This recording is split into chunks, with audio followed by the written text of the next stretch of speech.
You know what day is? Motorhome Mondays. Right. Before we crack on with the questions, got a few little bits of housekeeping to clear up. Right, so first and foremost, everyone that's waiting for stickers, they have all been posted out. New ones have arrived because I run out of stock. They've all been posted out. They're all on their way to you. They should be with you today, tomorrow.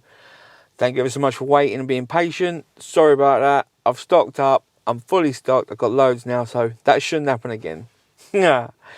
Right, next one. I shared this on my Instagram. I don't know if you haven't followed me on there, then and you might not have seen. I did put a community post out as well that I was invited onto a podcast a couple of weeks back on the Shampers and Campers podcast with Pete and Bridie. So if you haven't heard that, then I'll leave a link in the description below. If you just click on the link on your phone, then it'll go to any of the podcast services that you want. I'll put them all down below. There's the Apple, the Google, and the Spotify. So yeah, go give it a listen, leave a comment, and tell us what you think of it, because that was a pretty cool little interview, that was. And finally, this is a big one. That's what she said. Laundry locations. First, thank you ever so much for everyone that emailed me, messaged me lists and locations. Really appreciate it. Love you all for sending me them emails, and we got some lists. And there was a list out there, but it's really poor search engine that it was made on. Anyway, Gadget John has kindly put it all into Google Maps, which is in the description below. So all the locations for the outdoor laundry, like the pay and go ones, are now on a Google Maps, which has got the UK and Europe. How cool is that? Cheers, John. You are a legend. Now we've all got it to share and all got it to use, so we can go around, use all these laundry places at our convenience, and we know where they all are now because of the Google Maps. How banging is that? Perfect, just what we need. Nothing like clean, tidy whities. Right, let's crack on with the questions. I had a few questions like this, similar to this, and basically it's, having lived in your motorhome for 3 years, what does your family think about you living on the road, living full-time in a motorhome? What's your family's thoughts? Yeah, they know I'm a bit weird. They know I'm not normal. I'm not one to follow the convention. I'm not really one to... They know that. They know me. They know that's who I am. I like to do things a bit different. I like to do things the way I want to do things. They all accept it. We always have jokes with each other. Me and my brothers were always having banter. We can't not. If we're being sensible and talking polite and calmly to each other, there's definitely something wrong. So no. Now, I mean, my mum was fully fine with it. She when I went to go see her and that, she still said, "Oh, do I want to pop in the house? I can stay in the house." But now she accepts it's my home. For a long time. So I know I could still go in the house if I asked to. Like, can I stay the night, or can I stay a couple of nights? There wouldn't be a question. There'd be, yeah, no worries. But there's not that offer there now because they all know I've got my own home. So, I mean, if you think about that being that might be the way they accepted it, but it's pure. It's 100% fine with them. They just know I'm a bit out there. I like to do what I want to do. And so should you. I mean, even if they didn't like what I'm doing, I'm still going to do it. That's the whole point of freedom. You're free to do whatever you want. So whether your family, your friends, whoever likes it or not, if you like it and you want to do it, crack the hell on. Do what you want. You've only got one shot. Don't waste it. Oh, that was quite nice, wasn't it? Right. Next one. I'm a deep sleeper and snore quite loudly. Do you worry about people hearing you parked up in urban areas? Now, they must have watched one of my previous videos, and it was slanderous, because John and CJ, when we went on the boat, and Mevy and Mark Ivervan, they all said I snored. Now, that is just slanderous. I mean, no, I do snore. I do snore really loud. And I have had, like, slept outside friends' houses before, and they've come and knocked on the door, and they've heard me snoring. So you can hear 'em. I mean, the walls are thin. They're a motorhome. It's not exactly, you can hear the TV playing if you really, if you listen to it. But no one's ever knocked. Maybe they just think there's a grizzly bear in there or something. I don't know what they think. But you go. I mean, I'm sleeping in urban areas in streets, so people definitely know that. I mean, if I am in a deep sleep and I'm proper snoring, then probably people can hear.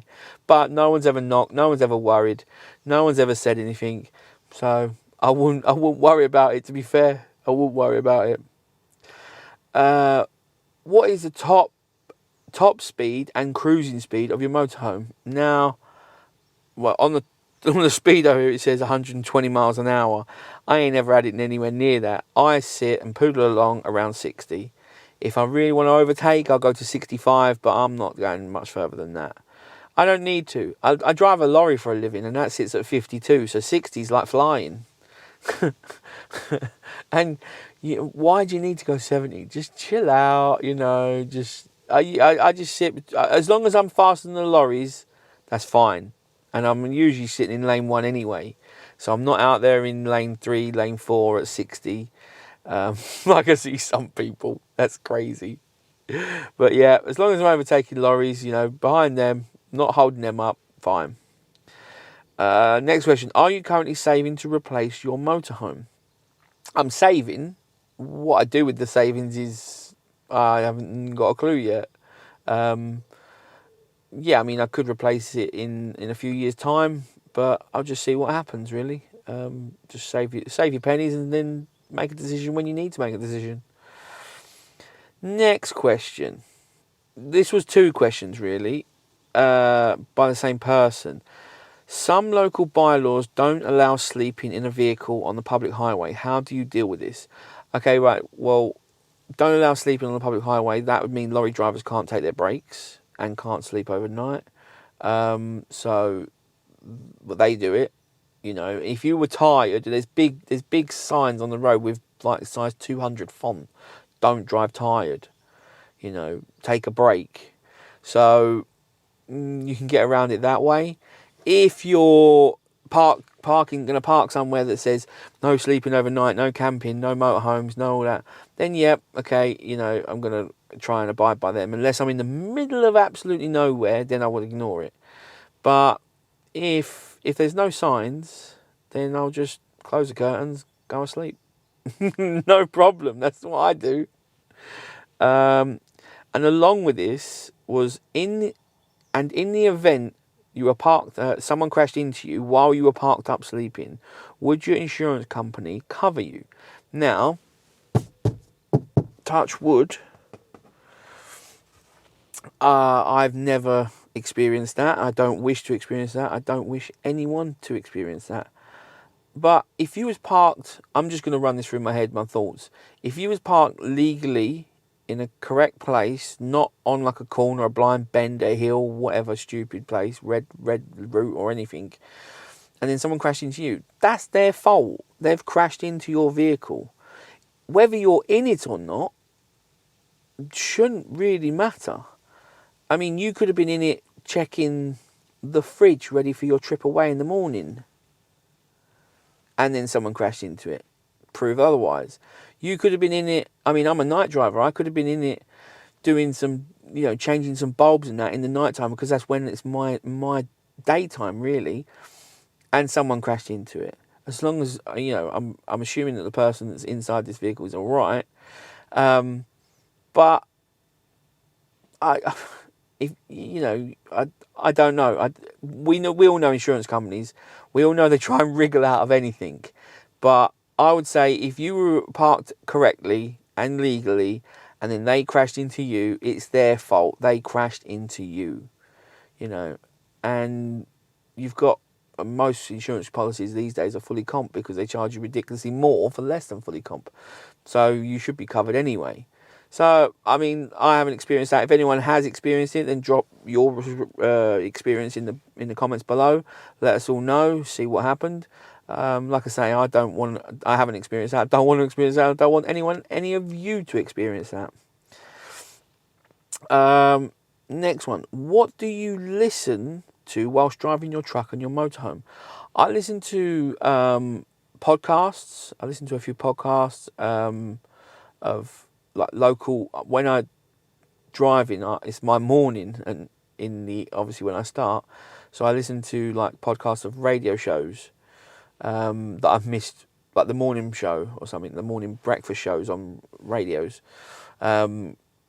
I catch up with them, so then I'm catching up with the day that's just gone, you know. But to be honest, I listen to a lot of audiobooks through Audible. I think I've got a link that gives you a free book. I might drop that in the comments below if you want to try it. But I've been a customer of them for ages, and I've done all the I like James Patterson, the Women's Murder Club.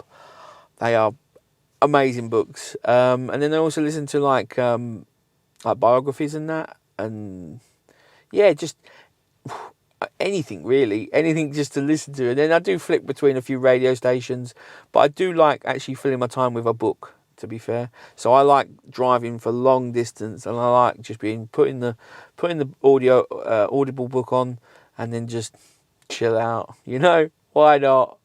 You get proper engrossed in them, and some of the stories are really good. Really good. I mean, I've done the Tom Clancy ones. I've done some of them. I've done the Lord of the Rings. I've done the Harry Potters. I've done the Hobbit, the Bournes. Yeah, all the James. There's loads of James Patterson ones. Loads, absolutely. I recommend them. Definitely recommend them. Next question: what's the best moment since going full time?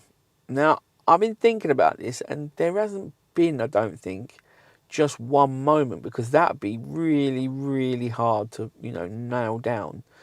I mean, mine's like when I'm sitting around a meet up with friends, having a barbecue, or we've cooked some food. That's really good. I love that. Just being able to just drive off once you finish work for a couple of days and park somewhere and chill out. That's great. Being able to go to my friends just for a barbecue, but they're like 100 miles away, because I can stay outside there as a night. That's brilliant. I think it's just the sheer freedom. I don't think there's been one absolute standout that, not yet anyway. It's just doing what I want, really. And lastly, what's one thing you wish you'd known at the very start of van life? Again,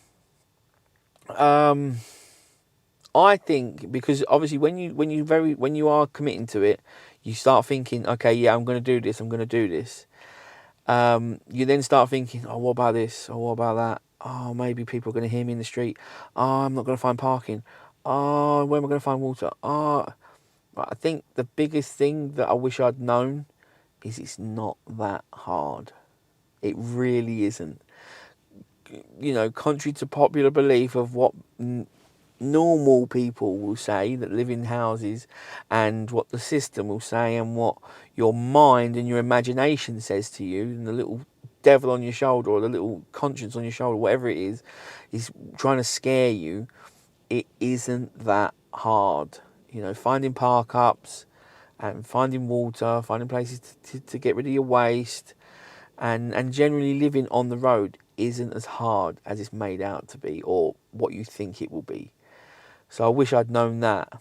And also, you don't need much to live a happy life. I know I've got gadgets and tech, which you can all jump in the comments about now, and I don't need them. Oh, I don't, but they make me happy and I like them. But on the whole, I've got rid of so much stuff, and I have actually quite little compared to what I used to have, because you don't need it. You just need the basics. You need a roof over your head. You need, you need your clothes. Really is minimal what you need to be happy. So I think they're my answers. So, right, that is this week's Motorhome Mondays. That's all the questions for this week. A lot of you are loving the weekly vlog from last week. Thank you very much for that. All the nice comments. Keep them coming. There'll be another vlog this Friday. look out for that one, and I will catch you. If you've got any comments for next week's Motorhome Mondays, drop them in the comments below, or send me a message on Instagram or Facebook. Yeah, I am on Facebook now, and email darren@theurbanmotorhome.com. If you want some stickers, they're in the description below. Uber Eats code is in the description below. Anyway, have a great week, guys. Take it easy. Bye.